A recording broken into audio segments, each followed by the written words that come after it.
Hi friends, welcome back. ఈరోజైతే భద్రాచలం అయితే వెళ్తున్నాం అన్నమాట. సో చూడండి, ఇది భద్రాచలం బ్రిడ్జి కనిపిస్తుంది కదా, ఇది పాత బ్రిడ్జి. ఇది గోదావరి పైన నిర్మించినటువంటి వంతెన. 2 వంతెనలైతే ఉన్నాయి. అటువైపేమో కొత్తది, ఇటువైపేమో పాతదన్నమాట. చూడండి ఫ్రెండ్స్, ఈరోజైతే భద్రాచలం అయితే వెళ్తున్నాము. భద్రాచలం సీతారామచంద్ర స్వామి టెంపుల్‌కైతే వెళ్తున్నామన్నమాట. సో ఈరోజు ట్రిప్ అయితే భద్రాచలం. సో భద్రాచలం మొత్తం చూపిస్తాను మీకు. ఈ వీడియో పూర్తిగా చూడండి ఫ్రెండ్స్. భద్రాచలంలో ప్రత్యేకగాంచినటువంటిది శ్రీ సీతారామచంద్ర స్వామి ఆలయం అన్నమాట, రామాలయం. సో అక్కడ వ్యూ కూడా చాలా బాగుంటుంది. సో హాయ్ ఫ్రెండ్స్, ప్రజెంట్ అయితే నేను భద్రాచలం పుణ్యక్షేత్రంలో అయితే ఉన్నాను అనమాట. చూడండి, ఇక్కడ టెంపుల్ కనిపిస్తుంది కదా, ఇటువైపున గోదావరి అన్నమాట ప్రవేశిస్తుంది. ఈరోజైతే నేను భద్రాచలం గుడికి అయితే వచ్చాను. ఇక్కడికి ఎలా రావాలి, ఎన్ని గంటలకి దర్శనం ఉంటుంది, ఎట్లా అయింది అనేది, ఈ భద్రాచలం చరిత్ర అన్నీ ఈరోజు ఈ వీడియోలో మీకు ఎక్స్ప్లెయిన్ చేస్తాను. సో మా ఛానల్ని తప్పకుండా సబ్స్క్రైబ్ చేయండి, అలాగే లైక్ చేయండి, షేర్ చేయండి. సో మొత్తానికైతే భద్రాచలం అయితే చేరుకున్నాం అన్నమాట. ఇక్కడ చూడండి, ఇది గోదావరి. గోదావరికి దిగిపోవడానికి మెట్లు కూడా ఇక్కడే ఉన్నాయన్నమాట. సో గోదావరికి దీని పంటనే వెళ్ళవచ్చును. సో ప్రజెంట్ అయితే ఇక్కడికి చేరుకున్నాము. చూడండి ఫ్రెండ్స్, అయితే భద్రాచలంలో ఇక్కడ నుంచి మనం ఉదయం పూట ఉదయించే సూర్యుని చూస్తే వ్యూ చాలా బాగుంటుంది అన్నమాట. అక్కడ కనిపిస్తుంది కదా, చూడండి మేఘాలు ఇట్లా. సో ఇప్పుడైతే గోదావరిలోకి అయితే వెళ్తున్నాము ఫ్రెండ్స్. ఇదే రామాలయం అన్నమాట. ఇది కొండ మీద ఉంటుంది రామాలయం. సో ఎత్తైన పారి గోడలు అయితే కొండకు నిర్మించడం అనేది జరిగింది. గోదావరి నది అయితే చాలా నిండుగా ప్రవహిస్తున్నది. వర్షాకాలం జూన్ నెల కాబట్టి ఈ విధంగా ఉన్నది గోదావరి. చూడండి ఫ్రెండ్స్, ఒక్క లైక్ కొట్టుకోండి. చూడండి, అట్లాగే ఇప్పుడు గుడిలోకి అయితే వెళ్తున్నాం. గోదావరి స్నానాలు పూర్తి చేసుకొని గుడిలోకి అయితే వెళ్తున్నాం మెట్ల ద్వారా. చూడండి, ఈ మెట్లు చాలా ఉంటాయి. ఇంకో వైపు నుండి అయితే తక్కువ ఉంటాయి మెట్లు. సో ఈ మెట్ల గుండానైతే మేము పైకి అయితే వెళ్ళడం అనేది జరుగుతుంది. చూస్తున్నారు కదా.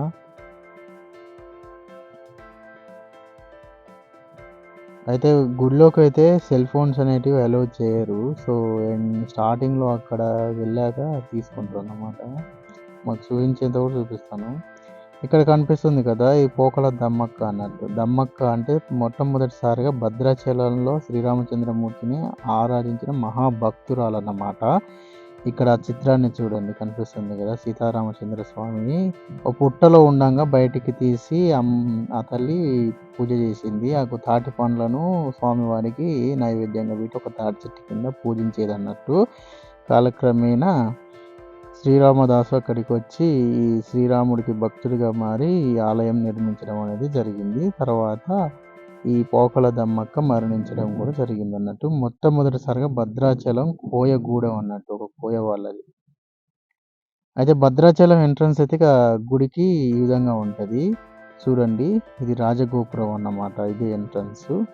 సో సెల్ ఫోన్లో అయితే లోనకి పంపారు. మేము వెళ్ళేసరికి 1 గంట అవ్వడంతో టెంపుల్ అయితే మూసేశారన్నమాట. ఇక్కడ టెంపుల్ ఓన్లీ 4 గంటల నుంచి, అంటే ఉదయం 4 గంటల నుంచి 12:30 వరకు దర్శనం అయితే ఉంటుంది. మళ్ళీ 3 గంటల నుంచి సాయంత్రం 9 గంటల వరకు అయితే దర్శనాలు అయితే ఉంటాయంట ఫ్రెండ్స్. ఎవరైనా వచ్చే వాళ్ళు ఉంటే ప్లాన్ చేసుకోండి. ఇక్కడ రూమ్స్ కూడా అవైలబుల్గా దొరుకుతాయి. So non AC, AC rooms కూడా ఉంటాయి. 500 నుంచి మ్యాక్సిమం 1200, 1400 రూమ్స్ కూడా దొరుకుతాయి. 1400 అంటే ఏసీ, నాన్ ఏసీ రూమ్స్ కూడా ఉంటాయన్నమాట. సో ఇక్కడ మనకు కొన్ని చిత్రాలు కనిపిస్తున్నాయి కదా, రామాయణాన్ని గొలిపేటువంటి చిత్రాలు అన్నమాట. సో సీతారామచంద్రులు వనవాసం తర్వాత పట్టాభిషేకమైనటువంటి చిత్రాలు ఇక్కడ చూడండి కనిపిస్తున్నాయి కదా, బొమ్మల విగ్రహాల రూపంలో. ఈ భద్రాచలం కరకట్ట గోదావరి పంట మొత్తం ఇవి ఉన్నాయన్నమాట. సో రామాయణం చూసినా, తెలుసుకున్నా, విన్నా మహాపుణ్యం కలుగుతుంది. సో ఈ వీడియోని అయితే మీరు పూర్తిగా చూసి ఒక పుణ్యాన్ని అయితే మూట కట్టుకోండి. ఇందులో మీరు చిత్రాన్ని చూస్తూ రామాయణ కథను కూడా వింటుంటారు కాబట్టి మీరు మహాపుణ్యం మూట కట్టుకున్న ఫలితం దక్కుతుంది. చూడండి, ఇది సీతారామచంద్రులు పట్టాభిషేకం చేసినటువంటి దృశ్యం ఎంత అద్భుతంగా ఉందో. హనుమంతుడు నమస్కరిస్తున్నాడు. ఇక్కడైతే మనకు శ్రీరామచంద్రమూర్తి 10 తలల రావణాసురుడిని సంహరించడం అనేది జరుగుతుంది. ఇక్కడ చూడండి ఈ చిత్రాన్ని. 10 తలకాయలున్న రావణాసురుడు ఒక రథం మీద వచ్చి శ్రీరామచంద్రుడితో యుద్ధం చేస్తున్నారు. సో శ్రీరామచంద్రమూర్తి నేలపైన ఉండి యుద్ధం చేస్తున్నాడన్నమాట. చూడండి 10 తలల రావణాసురుడు ఎలా ఉన్నాడో, రామచంద్రమూర్తితో ఈ విధంగా ఉన్నాడన్నమాట. ఇక్కడ ఒక చిత్రం చూడండి. ఈ చిత్రాన్ని కనుక బాగా పరిశీలించినట్లయితే మేఘనాథుడు నాగాస్త్రం ప్రయోగించినప్పుడు లక్ష్మణస్వామి స్పృహ కోల్పోతాడు అన్నట్టు. సో స్పృహ కోల్పోయినప్పుడు శ్రీరామచంద్రమూర్తి నా తమ్ముడు మరణిస్తున్నాడు అనేసి చాలా బాధపడుతున్నప్పుడు అక్కడ సుశీలుడని ఒక మహా ఋషి అంటే వైద్యుడు అన్నమాట శ్రీలంకలో. ఆ లంకలో ఆయన ప్రసిద్ధుడు అన్నట్టు. ఆయనను తీసుకువచ్చి హనుమంతుడు ఆయనను తీసుకువచ్చి సంజీవుని తీసుకొస్తేనే ఇతను బతుకుతాడని చెప్తే అప్పుడు హనుమంతుడు శ్రీరామ ఆజ్ఞ తీసుకొని హిమాలయాలకి విసిపోయి అక్కడ సంజీవిని ఏదో తెలియక పర్వతాన్ని ఎత్తుకొచ్చినటువంటి దృశ్యం అన్నమాట ఇక్కడ కనిపిస్తుంది కదా. చూడండి ఇది అన్నమాట. అయితే ఇక్కడ ఇంకొక చిత్రాన్ని కనుక మనం చూసినట్లయితే ఇక్కడ శబరి, ఈ శ్రీరామచంద్రమూర్తికి శబరి కూడా ఒక మహాభక్తురాలు అన్నమాట. సో వనవాస కాలంలో సీతారామ లక్ష్మణులు సీతమ్మ జాడ వెతుక్కుంటూ వెళ్తున్నప్పుడు శబరి ఎదురవుతుంది. సో శబరి ఎంగిలి పండ్లను తినిపిస్తున్నటువంటి దృశ్యం. అట్లాగే జటాయువు ఇక్కడ కనిపిస్తుంది కదా, రావణాసురుడితో పోరాడుతున్నటువంటి జటాయువు అన్నమాట. సో కింద సీతమ్మ తల్లి కూడా ఉన్నది చూడండి. సో సీతమ్మ తల్లిని రక్షించడానికి జటాయువు వచ్చింది. జటాయువు రెక్కలు కాళ్ళు నరికేసి కింద పడేయడం అనేది జరుగుతుంది అన్నట్టు. సో సీతమ్మ తల్లిని వనవాస కాలంలో ఈ రావణాసురుడు అపహరించకపోతున్నప్పుడు కాపాడుతున్న దృశ్యం.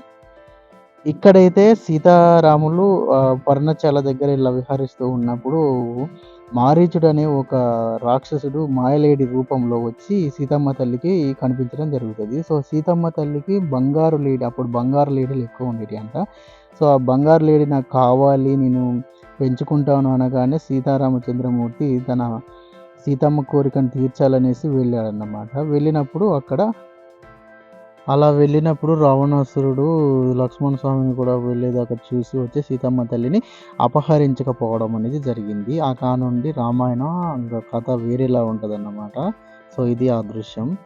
అయితే ఇక్కడ భద్రాచలం చరిత్ర చూసుకున్నట్లయితే తెలుగువారి అయోధ్య అని అంటారు భద్రాచలాన్ని. సో తెలుగువారి అయోధ్య అని ఎందుకు అంటారంటే భద్ర మహర్షి తపస్సు చేసిన ప్రదేశం కనుక. ఇక్కడ ఒక కొండ ఉండేదంట. ఆ కొండ మీద భద్ర మహర్షి తపస్సు చేస్తూ ఉండేవాడు. పూర్వం భద్ర మహర్షి ఇక్కడ తపస్సు చేశాడన్నమాట. ఇక్కడ కనిపిస్తుంది కదా, ఇది కొండ అన్నట్టు. అక్కడే గుట్ట ఉంటుంది. ఆ గుట్ట మీద భద్ర మహర్షి తపస్సు చేయగా శ్రీ మహావిష్ణువు శంకుచక్రాలతో దర్శనం ఇచ్చాడన్నమాట. అప్పుడు భద్ర మహర్షి కోరిక మేరకు ఇక్కడ సీతారాములుగా మీరు నా కొండపైన మీరు వెలవాలి అంటే అప్పుడు భద్ర మహర్షి కొండగా మారిన తర్వాత సీతారామచంద్రులు ఈ విగ్రహ రూపంలో మారి ఒక పుట్టలో ఉండిపోయారన్నట్టు. ఆ పుట్టలో నుంచి దమ్మక్క అనే ఒక గిరిజన మహిళ బయటకు తీసి సీతారామచంద్రులను పూజించేది. తదనంతరం కంచర్ల గోపన్న అనే ఒక శ్రీరామదాసు అక్కడికి వచ్చి సీతారామచంద్రుల్ని చూసి భక్తి పరుడై కంచర్ల గోపన్న ఒక గుడి అయితే నిర్మించడం జరిగింది. సో కంచర్ల గోపన్న గుడి నిర్మించిన తర్వాత నవాబ్ సర్కార్ వారికి పర్మిషన్ లేకుండా నిర్మించాడనేసి ఆయనకు జైలు శిక్ష విధించడం జరిగింది. జైలుకి వెళ్ళి కూడా ఎన్నో పాటలు పడుతున్నటువంటి శ్రీరామదాసును రక్షించడానికి సీతారామ లక్ష్మణులు వరాహ రూపంలో వెళ్ళి అక్కడికి వెళ్ళి ఆ నవాబ్ సర్కార్కి బంగారు ఆభరణాలు ఇచ్చి అతన్ని విడిపించడం కూడా జరిగింది. సో భద్రాచలం గురించి చెప్పాలంటే చాలా స్టోరీ ఉంది ఫ్రెండ్స్. వీడియో అయితే లెంత్ ఎక్కువ అవుతుంది అనేసి ఇంతటితో ఎండ్ అయితే చేస్తున్నాను. ఈ వీడియో నచ్చితే లైక్ చేయండి, షేర్ చేయండి, సబ్స్క్రైబ్ చేయండి. పక్కనే ఉన్న గంట సింబల్ని అయితే యాక్టివ్ అయితే చేసుకోండి ఫ్రెండ్స్. మేము పెట్టే ప్రతి ఒక్క వీడియో మీకు నోటిఫికేషన్లో అందుతుంది. సో తప్పకుండా లైక్ చేయండి, షేర్ చేయండి, సబ్స్క్రైబ్ చేయండి. ఎందుకంటే ప్రతి ఒక్కరు లైక్ చేసి సపోర్ట్ చేస్తేనే ఇంకా మంచి మంచి వీడియోస్ చేయడానికి మేము ముందుకు వెళ్తాము. సో భద్రాచలం అనేది మన తెలుగువారి అయోధ్య. ప్రతి ఒక్క తెలుగువారికి ఇది అంకితం. సో దూర ప్రాంతంలో ఉన్న వాళ్ళు రాలేని వాళ్ళు, భద్రాచలం రాలేని వాళ్ళు ఈ వీడియో ఎంతో కొంత ఉపయోగపడుతుంది అనేసి అయితే నేను అనుకుంటున్నాను. So thank you for watching. Thank you.